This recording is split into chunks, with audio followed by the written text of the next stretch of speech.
Yo, welcome back to another video, guys. As you know, we've been hopping to a video that I have not reacted to yet or watched at all.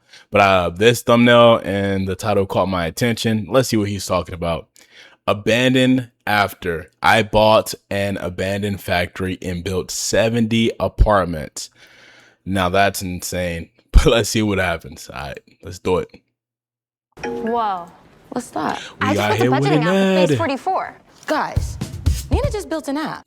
In this video, I'm going to show you how I transformed this rundown factory into a £12 million property development.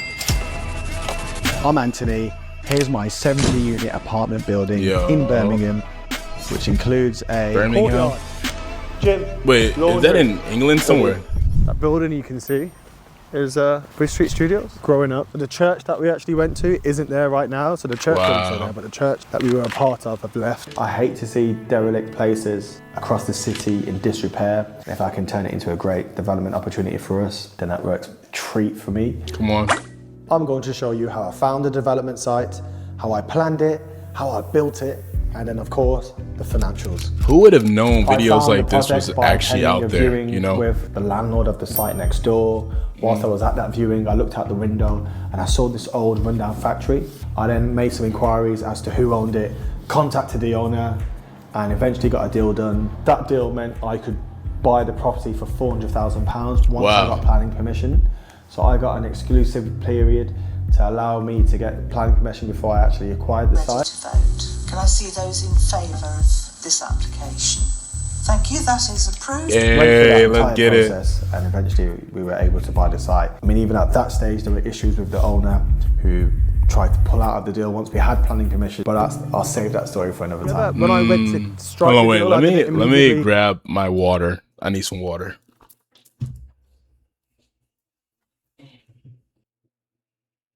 Doing pretty well. Okay.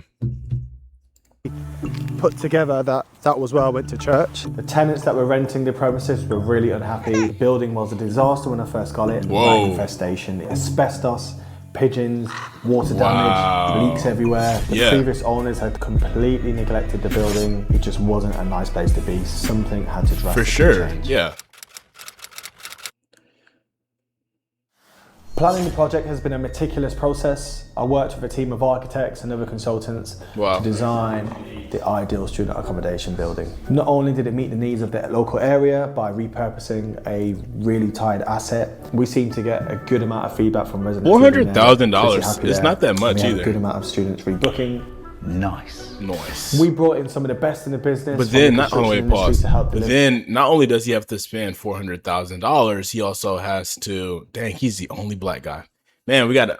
And it's not about race. It's not about race. But anyway, long story short, after he spends the $400,000 just to acquire the property, he still has to pay for reconstruction, demolition, for units, piping, a lot. He still has to pay so much. This probably costing him over or close to $1 million. A little over $1 million, probably. For this project, That's a what I'm lot of thinking. professionals Probably got are some required in investors order to too. deliver these projects.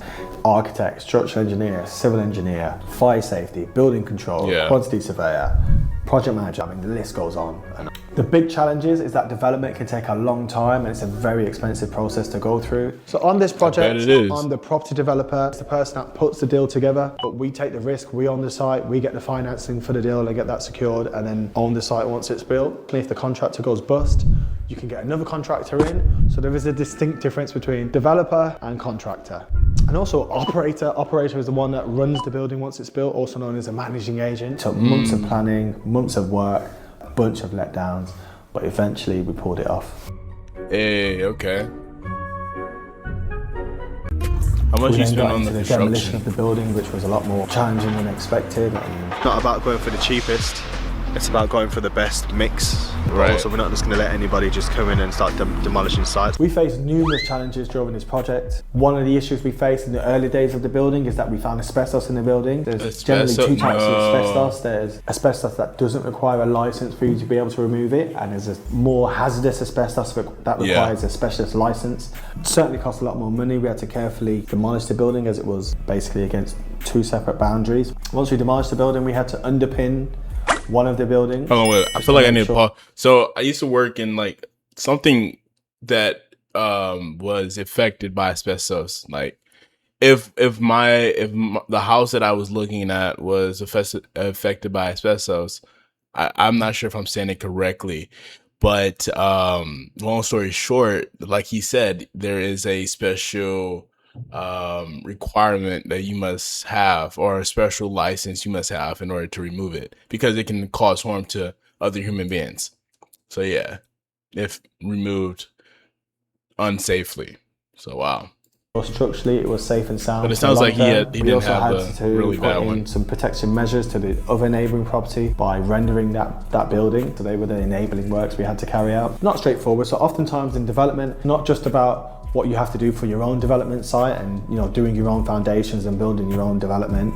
It's what you have to do for neighbouring buildings as well. Right. When you're carrying out your development, because there's likely to be an impact on neighbouring buildings if you're close to them. So if you're potentially going to undermine their foundations, then you need to put a solution in, and you have to have the right insurances as well for that. So development isn't just about your own development, it's about the impact it has on the local it makes sense, in the neighborhood and local buildings and business owners and building owners and so forth. We started the project in earnest. At some point during the project, the contractor went bust, which meant we had an unfinished building sitting there for months.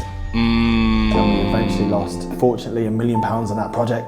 It took 4 years to complete the project. I told you, over $1 million, bro. That's crazy. I literally was start to finish. It's been 5 years since I've been on YouTube.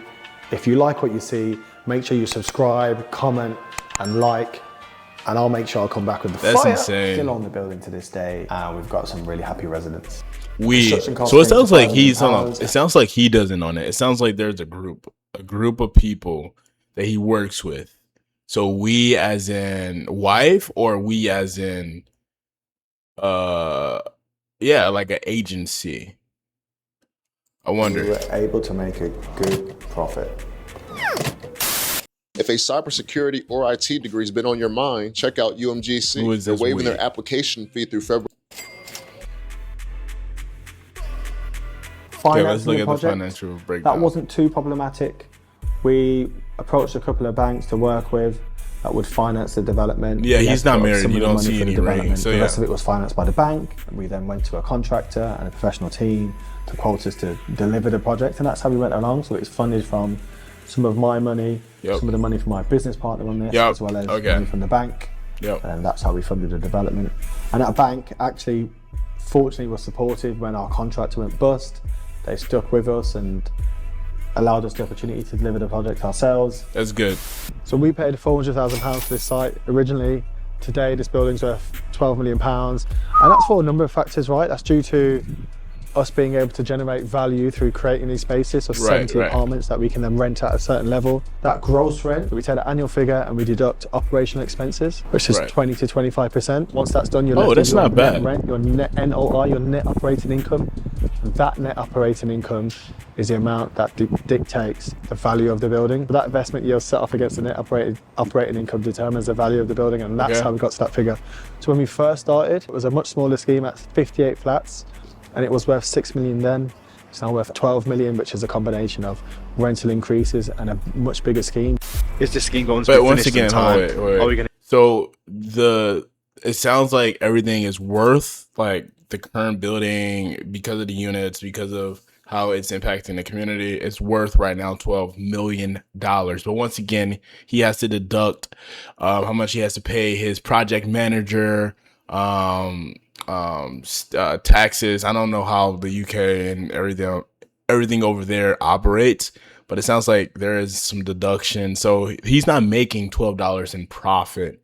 It's just, that's the value, it sounds like, of how much this is worth. I'm not sure how much he's making. I'm not sure how much he's making in profit, honestly. I would love to know. Get students in on time, have the place ready, have some happy tenants. So we'll see, but this is all the first step. So we got the site delivered in the end. We were slightly late for the academic year, so we were meant to deliver it in early to mid-September for students to move in. We ended up delivering it in early part of October, which wasn't ideal for the students. And yes, some were a little unhappy, but nobody was out of pocket. We try to our best to make sure everyone's happy. We offer them an opportunity to cancel their contract. Rent refunds. We offered additional bonus as well, incentive for those that stay. And here it is, the final product, a beautiful modern building. It is the nice. development includes luxury student apartments, a study it's room, like a studio, a gym, a chill lounge, and outdoor communal space. Yeah, I don't know if I like. Now it's a joy. At times it wasn't. Real. There was definitely a time where I'd get a lot of anxiety going back to the building once we'd finished it, because I'd relieve all the feelings. What's the name of the building? We finna check out the building. Constantly working on new projects. We have a good few £100 million worth of projects in the pipeline that we're working on. So that's exciting. So there's a lot more to come, and we're excited to see what's coming for the future. But comment below, what do you think, right? What should I do? Great next? video overall. I'm going to look up the video, or not the video. I'm going to look up the building so we can see what it looks like on the inside. Video. Great video. Comment. And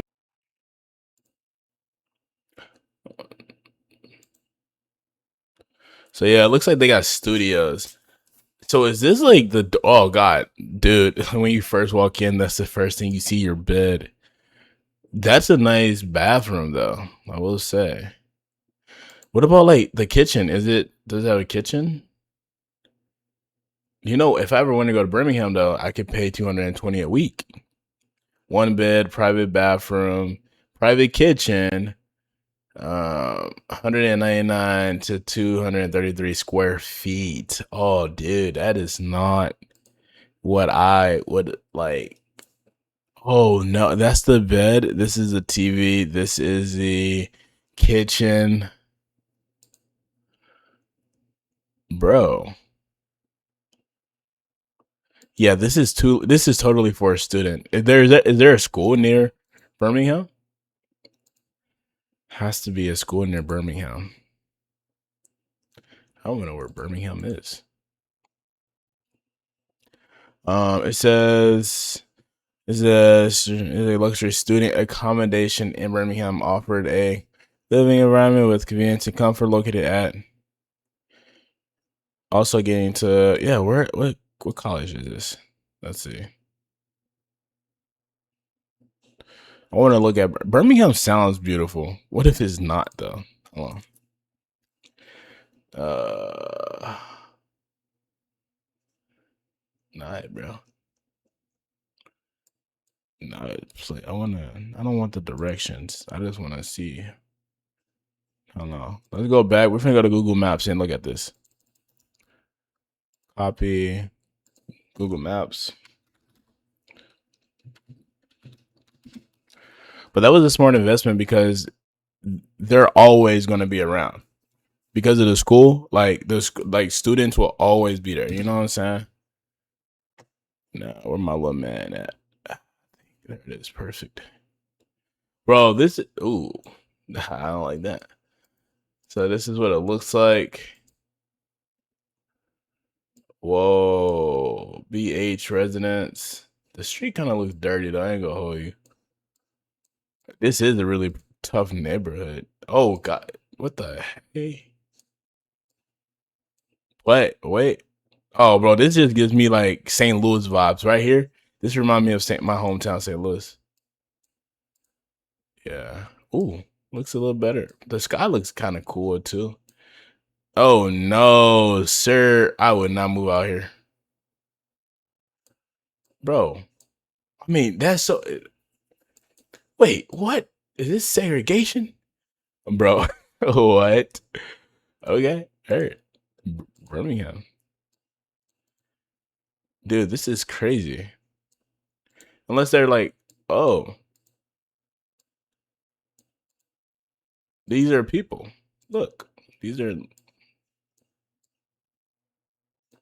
Okay. I'm seeing, that's crazy. That's crazy.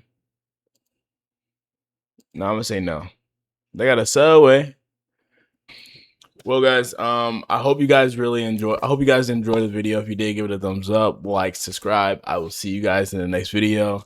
Shout out to Anthony Lavilli. Anyway, man, have a great day. Y'all be easy. Peace.